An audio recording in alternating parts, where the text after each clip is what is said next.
우리는 카페에서 고객에게 음료를 제공하고 있습니다. 우리는 부적합 관리를 어떻게 해야 될까요? 예를 들어서 아이스 아메리카노 주문 시 2샷이 기본인데 3샷을 넣은 경우 부적합 관리 구역에 보관해야 될까요? 음식류는 상할 수 있고 보관 시 곰팡이가 필 수도 있는데 언제까지 보관해야 될까요?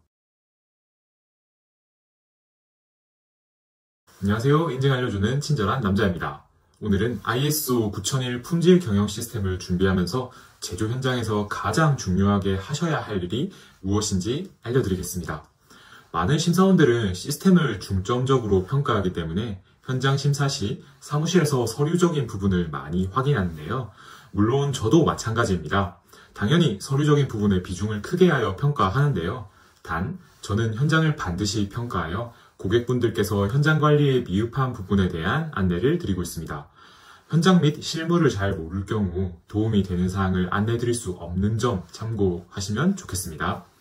그렇다면 ISO 9001 인증 심사를 수검하기 위해서 현장에서 실행하고 있어야 할 가장 중요한 일은 무엇일까요? 바로 부적합품에 대한 식별 관리입니다. ISO 9001 인증을 아직 취득하지 않은 기업의 현장을 보면 대부분 중구난방이라고 보실 수 있는데요. 최초 심사 시 현장을 둘러보면 정리되어 있지 않은 현장이 상당히 많은 걸 알 수 있습니다. 당연히 ISO 9001에 대해서 접할 기회가 없었으니 정리정돈 및 OS가 잘 되어 있지 않았다고 저는 생각을 하는데요. 아직 많이 부족한 제조 현장이더라도 부적합 관리를 기본적으로 시작하셔서 ISO 9001 인증에 대한 준비를 차근차근 해나가시면 되겠습니다. 그렇다면 부적합 관리는 어떻게 하는 건데? 라는 의문이 있으신 게 당연하겠죠? 제조 현장에서 부적합 제품이 별도로 보관 및 관리될 수 있도록 부적합품 관리 구역을 별도로 지정하셔야 됩니다. 주로 일반적인 제조 현장의 경우 빨간색 아크릴 테이프 등으로 바닥에 식별 표기하거나 혹은 렉에 제품을 적재할 수 있는 경우에는 렉에 부적합품 관리 구역을 별도로 마련하고 식별 표기를 하시면 됩니다. 빨간색이 아니더라도 식별에 용이하면 되지만 작업자들이 주의할 수 있도록 강한 색상인 빨간색으로 식별할 수 있도록 작업장을 만드는 것이 일반적이라고 이해하시면 되겠습니다. 거의 세계적인 추세라고 보시면 됩니다. 어렵지 않죠? 즉, 아직 ISO 9001 인증을 위해서 아무런 실행조차 하지 않았다면 현장에서 1. 부적합품 관리 구역을 만들고 2. 양품과 부적합을 분리시켜 놓으면 현장에서 할 수 있는 가장 기본적이고 기초적인 활동을 이미 수행하고 계신 겁니다.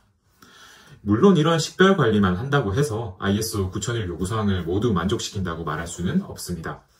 하지만 품질 경영 시스템의 첫 도입이라면 그 단추를 끼울 수 있는 기본적인 활동은 양품과 불량품을 구분하여 관리할 수 있어야 한다는 점을 알고 계시면 좋겠습니다. 그럼 앞의 내용을 기본으로 해서 다음 상황이 발생할 때 심사원은 어떻게 판단할지 여러분은 잘 생각해 보시기 바라겠습니다. 예시를 드려볼게요. 첫 번째, 우리는 고객으로부터 주문 생산을 하고 있는 기업입니다. 고객마다 선택하는 모든 옵션들이 다르며 단품으로 커스터마이징하여 생산하고 있습니다. 프로젝트성 활동으로 하나의 제품 제작에 약 2달 정도가 소요되고 있습니다. 우리 현장에서는 부적합 관리를 어떻게 해야 할까요? 두 번째 예시입니다. 우리는 카페에서 고객에게 음료를 제공하고 있습니다. 우리는 부적합 관리를 어떻게 해야 할까요? 예를 들어서 아이스 아메리카노 주문 시 2샷이 기본인데 3샷을 넣은 경우 부적합 관리 구역에 보관해야 될까요? 음식류는 상할 수 있고 보관 시 곰팡이가 필 수도 있는데 언제까지 보관해야 될까요? 그리고 세 번째, 우리는 건설업에 있습니다. 아파트를 짓는데 참여하고 있습니다. 101동 101호에 샤시를 잘못 만들었는데 고객이 입주하기 전까지 부적합으로 표시해둬야 되나요? 부적합으로 표시된 구역은 고객이 입주를 못할까요?